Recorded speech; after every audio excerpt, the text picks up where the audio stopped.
Hi friends, இது நேற்று எடுத்த விலாக் தான். அதான் வந்து நேற்று போஸ்ட் பண்ண முடியல, அதனால் இன்றைக்கி போஸ்ட் பண்ணுறேன்.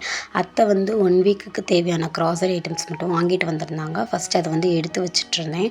நாங்கள் எப்போயுமே மதுரையில் தான் க்ராசரி ஐட்டம்ஸ்லாம் வாங்குவோம். ஸோ நேற்று வந்து தாவேக்கா மாநாடு நடைபெற்றனால பஸ்ஸு இதெல்லாம் வந்து எங்கிட்ட போகல. ஸோ அதனால் அங்கே போக முடியல. அவசரமாக தேவைப்பட்டனால பக்கத்தில் இருக்க சிட்டியில் வந்து நாங்கள் வாங்கிக்கிட்டோம். அதே மாதிரி மாவுமே வந்து அரைக்கலை. கொஞ்சம் 2 நாளாக கொஞ்சம் வேலையாக இருந்தனால மாவுமே அத்தையால் ஆட்ட முடியல. ஸோ அதனால் கொஞ்சம் நைட்டுக்கு மட்டும் மாவும் வெளியே வாங்கிட்டு வந்திருந்தாங்க. ஸோ அதில் எல்லாத்தையுமே எடுத்து வச்சிட்ருந்தேன் நான்.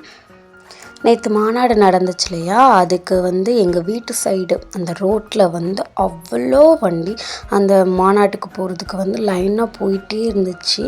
நீங்கள் யாரெல்லாம் மாநாடுக்கு போனீங்க அப்படின்னு சொல்லிட்டு கமெண்ட்ஸில் சொல்லுங்கள்.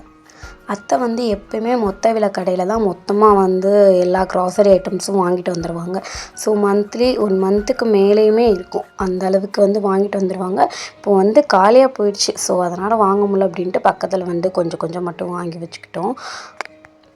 இனிமேல் வந்து ஒயிட் ரைஸ் எடுக்காமல் கொஞ்சம் வந்து மில்லட்ஸ் இந்த மாதிரி எடுக்கலாம் அப்படின்னு சொல்லிட்டு பிளான் பண்ணி வச்சுருக்கோம்.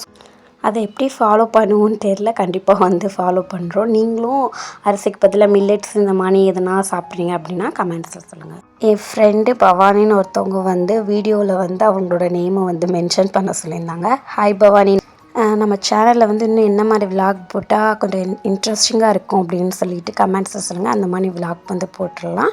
2 டேஸ்க்கு வீடியோக்கு லீவ் விட்டுட்டு ஸோ இனிமேல் கண்டிப்பாக ரெகுலராக வீடியோ. தேங்க்யூ ஃபார் வாட்சிங்.